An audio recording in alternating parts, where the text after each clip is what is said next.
আসসালামু আলাইকুম। আমি শিখেছি নিজের জন্য বাঁচতে হয়। আমি জীবনে অনেক কিছুই ভিড়ে হেঁটেছি, অনেক মুখ চিনেছি, অনেক কথা কানে এসেছে, কিছু সরাসরি, কিছু ফিসফাসে। প্রথম খুব লাগতো, ভেতরটা যেন কেউ কুচি কুচি করে ছিঁড়ে দিত। চোখের সামনে হাসি, পিছনে বিষ, এই দুমুখী আচরণ আমার অবাক করত। আমিও ভাবতাম, কেন? আমি তো কারো ক্ষতি করিনি, আমি তো সবাইকে আপন ভেবেছিলাম। তারপর একদিন বুঝলাম, সবাই আপন হয় না, সবাই আপনার ভালো চায় না।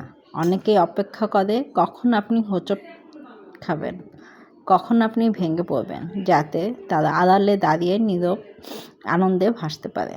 আমি তখন সিদ্ধান্ত নিলাম, আর নয়, নিজের শান্তি, নিজের সম্মান এবার নিজের হাতে রাখবো।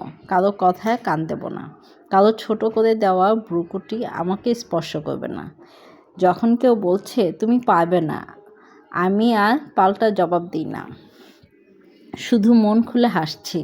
কারণ আমি জানি আমি আমার গল্পের লেখক নই, আমার গল্প আমি নিজেই লিখব।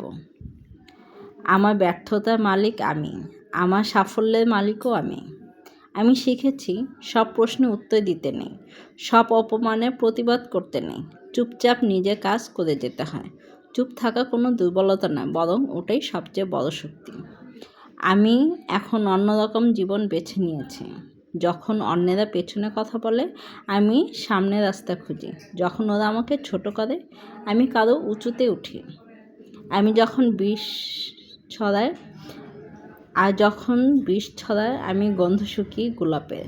এখন আমি জানি কারোর জন্য থেমে থাকবো না, কারোর ব্যর্থ আনন্দে উৎস হব না।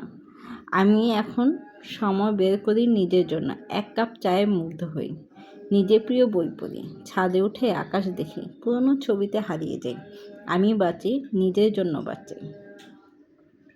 আমি শিখেছি কিছু সম্পর্ক ছেড়ে দিলে জীবন হালকা হয়, কিছু তিক্ততা মন থেকে মুছে দিলে নিঃশ্বাস গভীর হয়।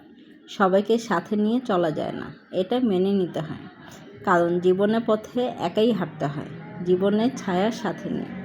আজ আমি কৃতজ্ঞ সেই সব আঘাতের জন্য, যে আমাকে ভেঙে না দিয়ে গড়ে তুলেছে।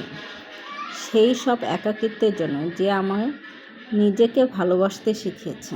আমি এখন জানি আমি কারো প্রমাণ নই, আমি কারো গল্প নই, আমি নিজের গল্প, নিজের সৃষ্টি, নিজের শক্তি। ধন্যবাদ।